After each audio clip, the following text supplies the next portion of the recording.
Welcome, everyone. This is Andre and Solie with the podcast Peace, Love, and Chocolate. We are bringing back the family and bringing back traditional values.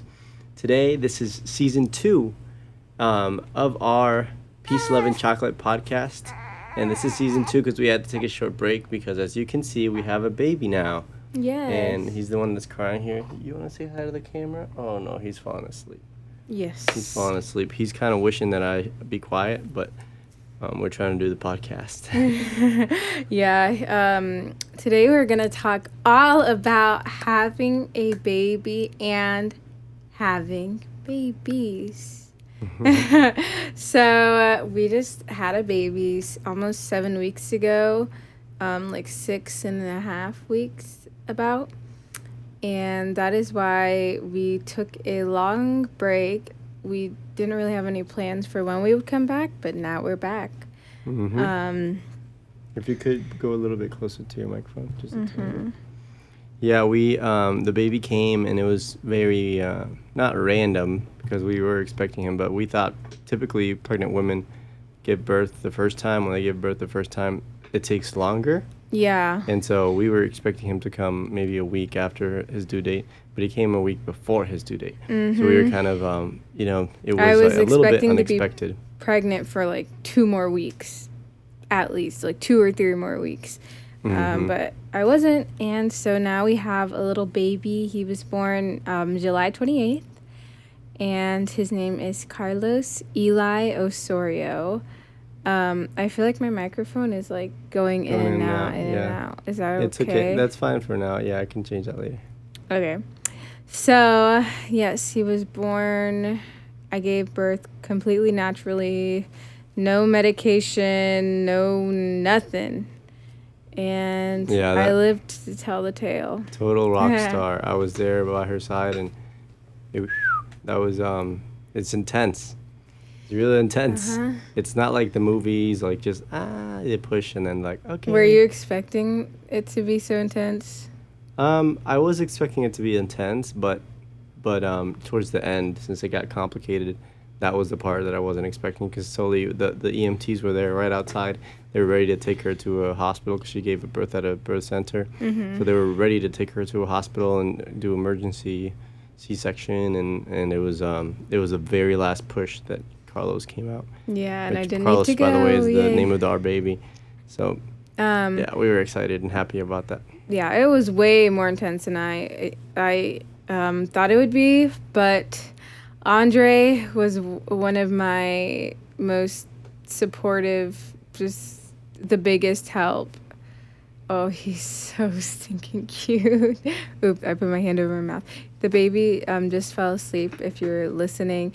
So he's very, very, very cute. We are obsessed with him. How have the past 6 weeks been as new parents? Technically, I guess he has moved from the newborn stage to the infant stage at 6 weeks. And if I was not a stay-at-home mom, this would be the time that I would go back to work and be apart from my baby for like 8 hours in a day. So here, I'll keep going. It is not as bad as I thought it would be. I think something that helped a lot is not being as as emotional as a lot of women get. Like a lot of times, since their hormones are going crazy, I've only had like 2 times where I really like cried. 2 or 3 times where I was like, ugh.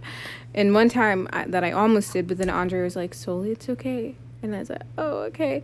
And the whole like sleeping through the night or sleepless nights and all of that, it really is not that bad. Like, and I think it's also a mindset thing that you have to have. You have to have the right mindset, but there are some nights where the baby will have more trouble going to sleep than others, or some nights where you'll have feeding problems and things like that, which make the nights longer, and depending on your situation, that could be like for a week or whatever, but it doesn't last, and there will be better nights, worse nights, but it's not as terrible as people make it seem. And you have to have a good attitude, you know, you have to have the right mindset about it.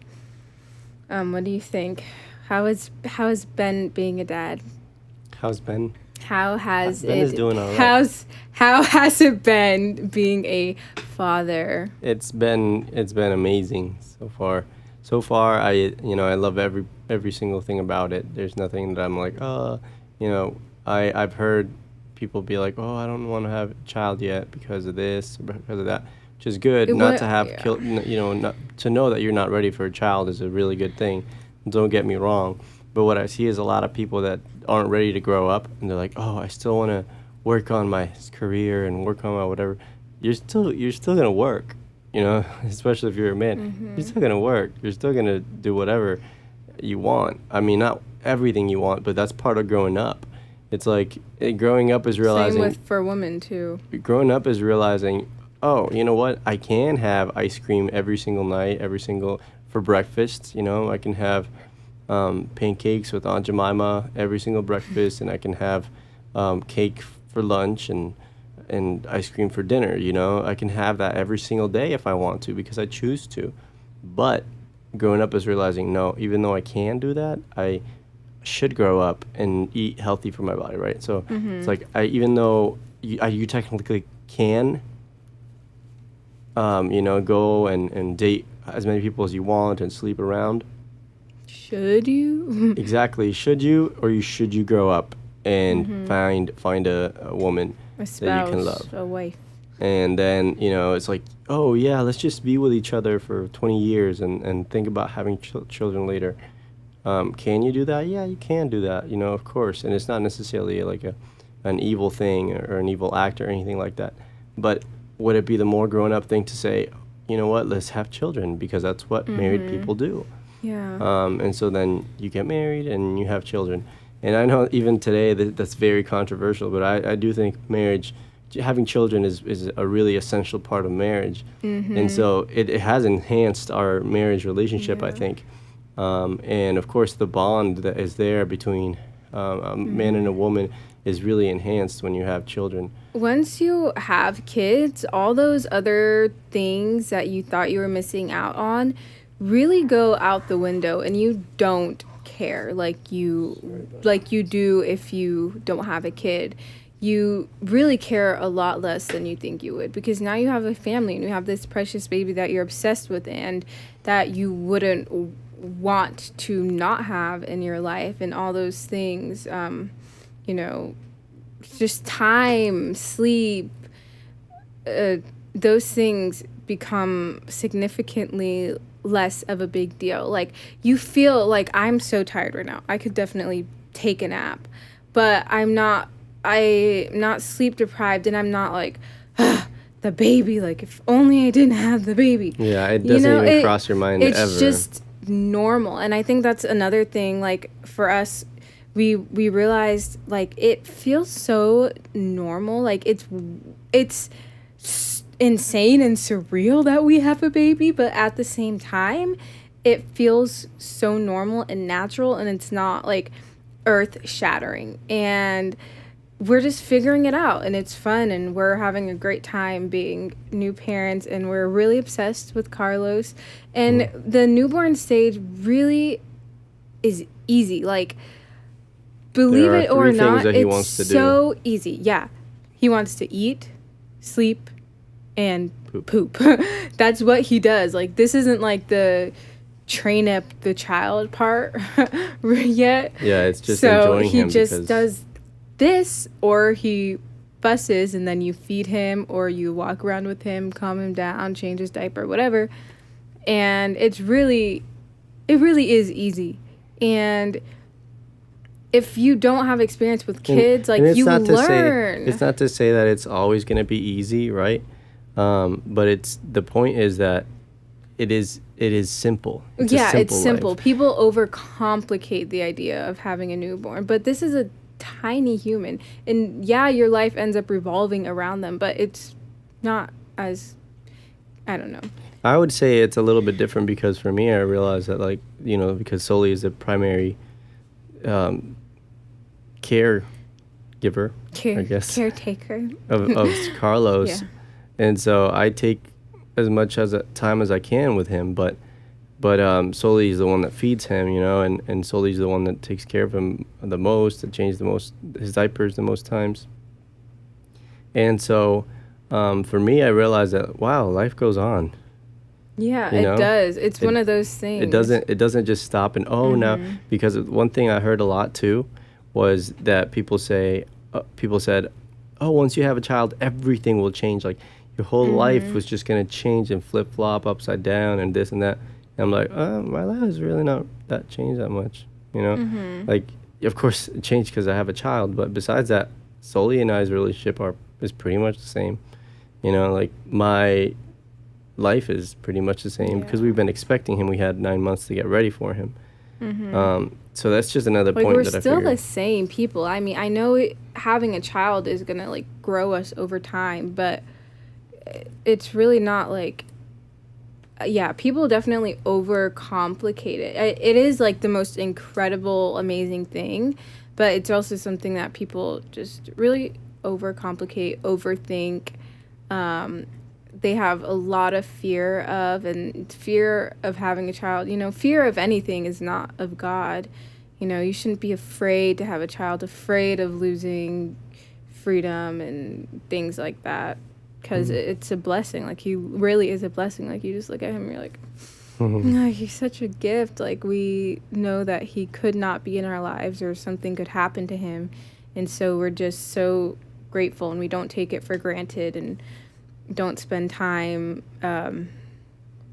complaining about XYZ because we have a baby now. So, I mean, I think we kind of covered it, like, if it's hard or easy. So, why did we have a baby right away? Carlos was born 10 months. 10 months after we got married. So, a month, and then I got pregnant, and then... So most of our marriage has been me being pregnant, That's which I'm true. sure was a lot. I never actually thought about that. Yeah. Most of our marriage has been you being pregnant. Which I'm sure Right. was a lot more common back in the olden days. And hopefully it'll be like that for the next Just most 7 of to our 10 years. Yeah. The first decade of our marriage is going to be Solie being pregnant for most of it. Pray for me. Just kidding. I really loved being pregnant. Like, I miss it. Anyways, so why did we have a baby right away? Was that something we chose? Was that something that we would choose to do again? Like, if we could go back in time, would we have started off our marriage with me getting pregnant? Like, that's a huge thing. Yeah. So I think there's a reason why God made it 9 months to wait. Yeah. Because you get to prepare for 9 months for the baby coming. So I think if I would have done something different, it would have been to not worry about it as much. There was so much Not mental even energy. we There was probably would have so gone much- pregnant sooner. Yeah, there was so much mental energy thinking about what we're gonna do for birth control and planning and family and all that. And then when I literally, like, a few weeks into our marriage, I was like, forget this junk. This is normal. It's normal to want to be with your wife and to want to have children. Like, what are we doing? What do we have to lose? Exactly. So after that, I was like, okay, let's just do it. And actually, a funny story is that I said, let's just do it, meaning, like, not think about This is how we do any it. birth planning or anything, birth control, or family So planning. nice, because When I thought that, so the first time, right, you're supposed to wait, in case you don't know, if there are any guys listening or watching, you're supposed to wait till the woman ovulates, like when she's in her fertile period, and then when you have intercourse during that time, then you get pregnant. you literally only have like 48 hours. Yeah, but For it's that a little more window. complicated than that. But yeah, pretty much, right? It's Yeah. the girl can get pregnant during her fertile period within her monthly cycle, and when that happened, and obviously, like, we were intimate, which is what married people do. And during that time, a couple of weeks went by. Solie hadn't, nothing had happened, and I was like, "What's going on? Like, is there something happened?" A Like, couple weeks. yeah, it was only a couple of weeks, but I was like, "What happened? Like, is Solie, something wrong with me or Solie?" because she wasn't pregnant and there were no symptoms, obviously. So anyway, I looked up online and looked up like testosterone, like how to boost testosterone naturally and like all these things. And so I started like being more conscious about my health and all that. Just because, it was just a stupid thought that I thought, why Well, it wasn't why isn't she stupid. pregnant yet? When it was literally like the very Yeah. first time we like didn't even try. It was just like not trying not to Yeah, we were just stop being pregnant. reckless and abandoned. And after that, I guess this is a podcast for adults. Well, yeah. And after that, it was so funny because, or mature 16-year-old and beyond that, maybe, I don't know. Except Talia, if you're listening to this, stop listening. Which is Solie's sister, Solie's younger sister. And so yeah, after that, literally like after I did that, like the day after, Solie was like, I'm pregnant. She told me that she was pregnant. I was like, we have what? a video of me telling him I'm pregnant it. on YouTube, on our YouTube channel. You can go watch it. It's really good. It's really, I was like, what? Like I was so surprised about it because I had no idea. But anyway, that's what happened. What had happened. That's what happened, and that's how Solie ended up getting pregnant. And I was so happy, and I think people tell you honestly, I think people tell you too much. I think people think they have the answers for everything, and so they tell you too much.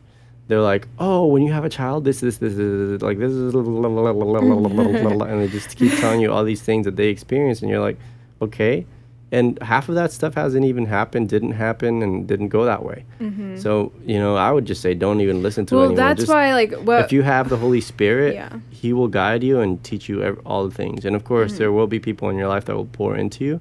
But take everything you hear with a grain of salt, even what we say, because it may not be it at all. It's just that's how the Holy Spirit But do listen to the guided grain us. of salt thing, because that will save you a lot of... like, don't take anybody's word for it. That was one of the things that's been helpful, like, throughout my pregnancy and throughout, like, being new parent, is that Andre is that way, because then it helps you not to have these unrealistic expectations. And then when something does happen, instead of, you don't have this built up idea of what it was going to be like, and then it ends up being either less hard or less of a big deal than it would have been if, I don't know if that makes sense. But yeah, going back to what you were saying, we did not have a plan at the end of the day when it came to conceiving this precious little baby that is in Andre's arms. We did have a plan the first couple of weeks. The Yeah, first few weeks, we were like, did. Oh yeah, let's make sure you don't get pregnant, And then it was and even before then, we were like, no, like we're gonna do all these different things, and Solie even bought a book, but it felt so weird to me because Solie was like, oh, I want to do the family like traditional. What is it called? Natural family planning. Yeah, I want to do that, and I was like, yeah, okay, that's fine. But then she bought a book, and that felt so off to me when she did that. I was like, why are you going on and buying a book about it and like reading about how to not get pregnant? I'm like, don't think about it that much, And she's like, well, if we don't want to get pregnant, I'm like, just don't, I better. like what? I didn't know, because part of me was like, most people were telling me like, no, you must wait 5 years before you make, babies, before you have babies. You must wait 5 years, or you 2 must years, wait. You have to make sure. And I was like, okay, that's fine, and I was like just taking their word for it. But then whenever it came to actually planning, I was like, it felt so off inside. So at the end of the day, I just switched it up, and it was the Holy Spirit that guided me. It's like, the reason why it feels off is because that's not normal. It's not normal to want to do all these things. And I know what people are thinking, and if they're listening to this, especially married people that waited a long time, they're like, oh, all the different excuses, or maybe you disagree, which is fine. I just think that if you're married, one of the big parts of being married is having children. And what I hear a lot is people not wanting to have children because they're afraid that they might end up divorcing, if it doesn't work out. Oh, if it doesn't work out, it's fine. Like, we can just divorce and it's fine. What kind of marriage are you in where you could just say, oh, okay, it didn't work out, goodbye. No repercussions. No, there is a repercussion. You were married. Now, anyways, a little bit of a rant, but one of the things that I just wrote a blog post about, actually, is the fact that we have completely disconnected having children and sex. And you guys, if you have sex, there is a possibility that you could get pregnant. I mean, unless you are like infertile, which is a whole nother, thing. So I'm not talking about that, but I'm talking about everybody else who is not infertile, who can get pregnant. Mm-hmm. We have completely disconnected the two, which is so insane because God, like, intended for children to be made through sex. And so it's crazy to me now, being on this side of things, when people say they're waiting, or when people say, oh, like, yeah, we are not ready for kids. We could never have kids, or we are waiting to have kids. We are trying to do this, and this. I'm like, then you do realize, like, you could do this, and that. There's always a chance of you getting pregnant if you're having sex. The two go hand in hand. And not only that, but you could do this, and that without each other. Exactly. Like being married. Oh, no. See? Oh, I think the headphones, maybe. Carlos agreed. Oh, baby. Poor thing. You want to take him? Try to switch it up? No. No, try to switch it up. Okay. Might want Hear mom. my splash. Oh, you can hear him clearly there. There you go. So, we just...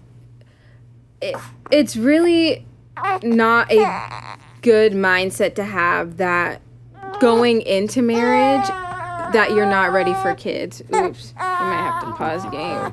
You can keep talking. Yeah, it's not a good mindset to go into marriage thinking, oh, we're not ready for kids yet.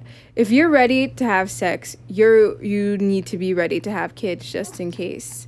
Even if you do plan on waiting and end up using birth control and things like that. Because you never know what God is going to do, and you don't want to end up getting pregnant and then seeing this thing that God has blessed you with, this thing that is a good and beautiful thing, which is the fruit of your womb. You have the blessing. You don't want to end up going into that experience, starting it off bitter or angry or confused or, oh, that poor baby.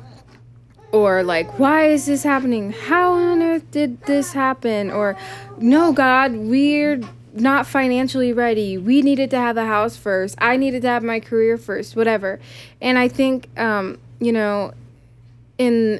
the ways of the world, we see that playing out when people are just all around willy-nilly. Well, I'm not ready for babies, but I am ready for sex. Then, if you're not ready for babies, you're not ready for sex. Yeah, and that's just the bottom line.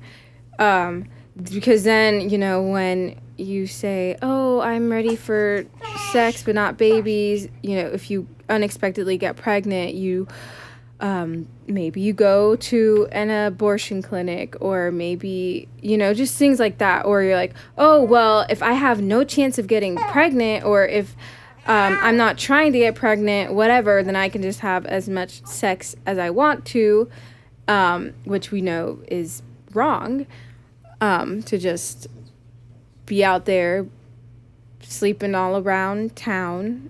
And a lot of people do that with no precautions, no forethought, or no intentions of possibly getting pregnant. But you always have to have in the back of your mind, unless you already are pregnant, are beyond the age of being able to get pregnant, or physically cannot get pregnant, that should always be a thought in your mind. And married people generally are having sex, and there's always a chance for babies. Might want to eat a little bit.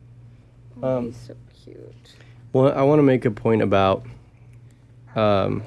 infertility, because one thing that we hear a lot is people say, well, what about women that are infertile? Like, can't they get married? And for the most part, You want me to try? and try feeding him. He might want to eat. what we hear a lot of is women that are infertile, and they say, or not women, but so what about women that are infertile, right? Because they might want to get married, and can't they not get married even if they're infertile? And the reality is that's why I advocate for women. Oh, baby. He was hungry. Anyways, that's why I advocate for women being married young and not going through years and years of birth control. Because not only you ruin the natural fertility, but then now, you go years through that, 5 years, 10 years, 15 years, some women, and then they're 30 years old, and then they want to get pregnant, and they're like, oh, God didn't mean for me to have a child. It's like, well, if you would have gotten married young and had a child right away after you got married, that wouldn't have happened, right? Because that's how God designed it. This idea that birth control is a normal thing really only started within the last century, and it's wrecked our societies. It has absolutely wrecked our societies. Back in the day, and then another excuse that we hear, just wrapping up the fertility before I go into that second one, wrapping up the fertility one, it doesn't mean that, you can be married and it's your fault, like you have to live with guilt because you did that now that you're infertile and whatever. That's not what I mean. I'm just saying that's why we advocate for these things, because there is a solution, and these solutions work and have worked since the beginning of the Bible times, and all of a sudden now within the last 100 years we changed it up, and now we think that we are right in that. Another thing that we hear often is, well, if I get married and we don't have kids, why can't we just enjoy our lives without children, right? You can enjoy your life. Like, but then, before you have kids? No, Or before just you have in kids general? together, right? Together without kids. It's like, you can do that, but why would you need to get married then? The only reason you need to get married is for the sex. There's no other reason. And sex is always tied to children. And I don't think either Solie and I are all the way there yet. That's like every time you have sex, you have to have a child. No. And that is not what we're saying. But what we're saying is that if you take away the possibility of having children from sex, you're devoid of a really essential part of it. Yeah. And you don't need sex, you really do not need sex, period. But as a couple, as a married couple, as a couple, definitely not. As a married couple, you don't need sex to have unity. If you think you need sex to have unity, what happens when all of a sudden, one of you is sick? What happens when you're not able to have sex because of that? You do not need sex to have unity in marriage. What you need is God. Yeah. That's why we advocate for what we advocate for, because it's an essential part of marriage, and for it to work, you need to have God. And two things. One, it is a lie that you need to have time to enjoy marriage before you have kids, because we enjoy marriage. We were pregnant most of the beginning of our marriage. We've been married almost a year. Well, I wasn't pregnant, but... Yeah, I've been pregnant. We enjoyed our marriage a lot. We're still enjoying our marriage a lot, and even more so, like, obviously, I don't know what it's like to be married. I hardly know what it's like to be married without being pregnant and without having a baby, but our marriage has been so, like, it's just amazing. It's fun having a baby, like making a baby and like seeing it grow together, like this human that you created together. And then we'll be able to enjoy things together, and we'll be able to enjoy things now with our tiny human, or we can get a babysitter, aka my parents or my grandparents, and they can watch the baby while we go on dates, which things is like a that. good reason to have big families too. Yeah. Babysitters. So you have something else? Oh yeah. My other thing was, people say, well, what if we don't want kids? Like, we just don't want kids. But we want to get married. So this is what I'm saying. So you're going to be married, you're going to be having sex, and you say you don't want kids. So what happens if you accidentally get pregnant? Like, you should not think children as anything other than a blessing. You shouldn't. And that's just a very unbiblical biblical worldview of marriage and children. If you're not a Christian, then whatever, you do you. Yeah, another thing though is if children are, we're not saying that people that are lawless and that are evil, that it's good for them to just go and be rampant and have kids left and right. That's not what we're saying. If you are under the umbrella of God, if you get married before you have children, you get married and then you have children, then of course that's the right way. In that case, children are always a blessing. But most of the time we don't see that. We see, the single mother having kids left and right. So kids are always a blessing, but in that case, they're doing something that was wrong. And so there are curses and there are generational curses that go with that. So that's why we advocate for one thing that we want to make sure we advocate for. And I think we're nearing the end of this episode. What do we advocate for, right? What do we suggest? What do we recommend? I would say we recommend, number one, for you, if you are a woman, to look at it differently than if you're a man, because we're not the same. This thing that you've been taught about equality and whatever and equity, it's not true. We are not the same. We are very, very different. And so what we advocate for is, if you are a woman, to, number one, date seriously. So when you go on dates, you can go on different dates, right, with different guys, but you're there for a purpose. You can have fun, but you're not there to sex up. You're not there to make a friendship. If it happens, that's fine, but you're literally there just to see, okay, whether this person is my husband or not. You go on a date, don't put a lot of pressure into it. Like, I'm going to check to see if he's my husband, like, right away. No, you just get to know each other. And really, within the first 1, 2, 3 dates, you should know right away whether that person has potential to be your future husband.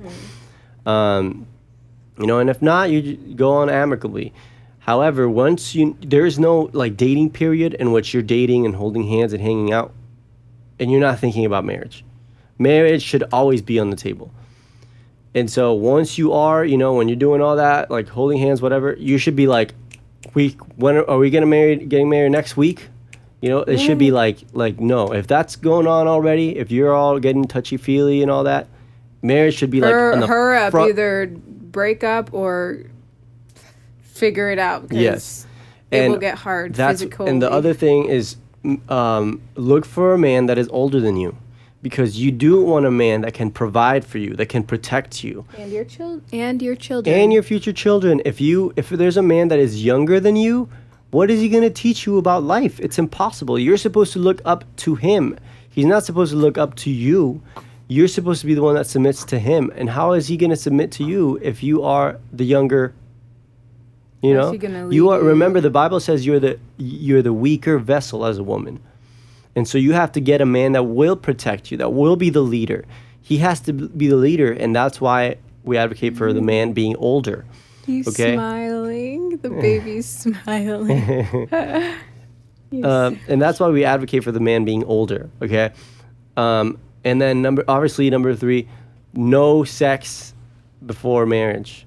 No sex at all. Don't even get close to it. Get as far away as you can from it. Any physical contact before you're actually married, get as far away as you can from it. And for the guys, if you look at it from the guy's perspective, make sure that you have a job before you go into dating someone, because you want to be able to provide for that person, right? Knowing how to drive helps. Yeah.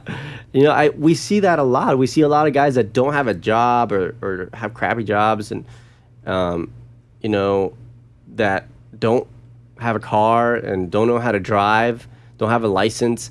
And these guys are like dating these girls, and they go on dating for 10 years. Like, what's wrong with you as a girl that you would stay with a guy like this? You would say, no, of course not. Like, I want a guy who's going to be my husband. This guy isn't husband material yet.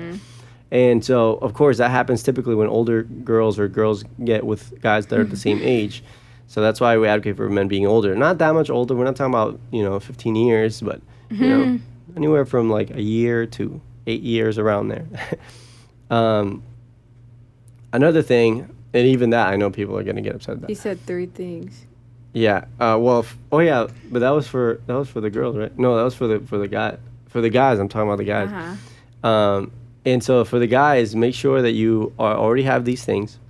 The other thing is you want to look for a girl that has a great relationship with her parents, and specifically has a great relationship with her dad, admires her dad, respects her dad. That's the main thing. Like, respects her dad's authority over her mother.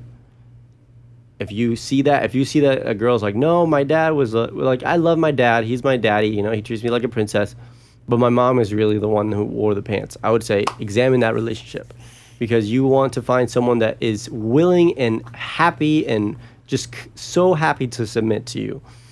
And she's going to really give you a lot of trouble if you find a woman that isn't that way. So anyway, if you do all those things, if you do those things and you find a girl, that's what we advocate. Those are like the prerequisites.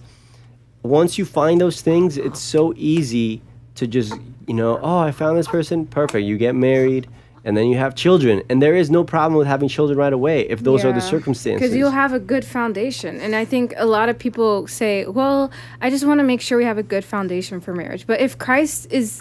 And if you're Christians and Christ is at the center of your marriage, He's the you foundation. have a good foundation. You don't need to build your foundation like that. Yeah. That's not a biblical way of going about things. You should already have a solid foundation going into your marriage, and your marriage will grow stronger through the years, Lord willing. Yes. But it's nothing that you have that children will prohibit, because God created children to be in marriage. And let me tell you, it's amazing. It really is amazing when you do it the right way. It's amazing. I dated other women before. Let me tell you, it was not amazing. It was not amazing. And it was all because I didn't know what to do. I didn't know, like, what's going on with is it this, is it that, is it that? There's so many ideas getting thrown around.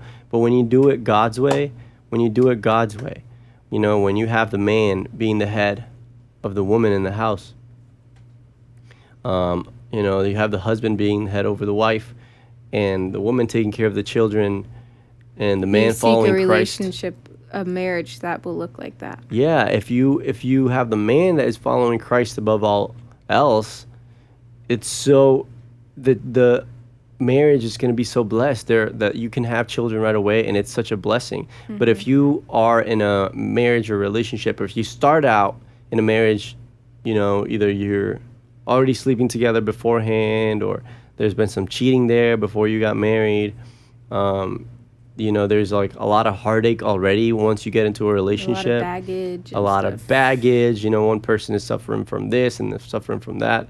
All those things really just bring into the marriage so many things that you end up thinking, oh, now we can't, that's why we don't want to have children. When in reality, it all comes down to insecurities within you. Those are the reasons why you don't want to have children. And people are really stalling growing up. They're stalling growing up nowadays. They're like, oh no, I want to wait until I'm 35 to get married, and I'm only till 45 to have children. Well, are you serious? Yeah. You're going to have all the money in the world, but your life is going to be so empty. Imagine having Solie's parents are grandparents, and they're 40-something years old. Imagine being 65 and, like, your child is 10 years old. Personally, I don't want to do that. Yeah. I want to be 65 and, like, thinking about great-grandchildren at that point, Yeah. It's just, oh, what do you have to say? I just want to say, and be hopeful, because it is so amazing that's something that you have look forward to. Look forward to having kids. Don't be afraid. If you're a Christian, do not be afraid of having kids in your marriage, because that is it's Satan deceiving you and making you fearful and making you think you can't or shouldn't, because it is God's design that you have children and have a family and raise them up to follow the Lord. It's not what He wants, but it's what God has designed.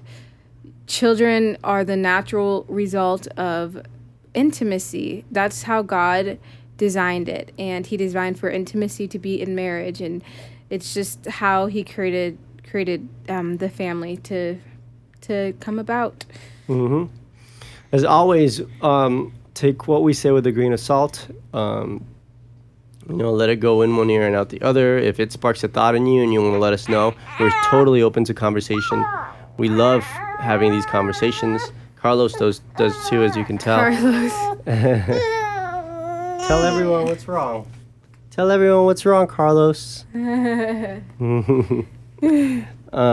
So yeah, but thank you so much for watching. Let us know. Make sure you like and subscribe if you're watching on YouTube. Share this podcast if you're listening somewhere else. Yes, please. We are so happy that you are listening to us. This is such a privilege.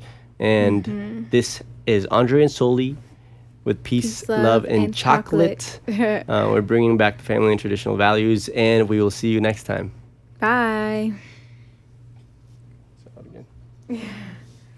Kyle, it was not bad that podcast life. Carlos, if you're gonna be in the family, you have to podcast. Again?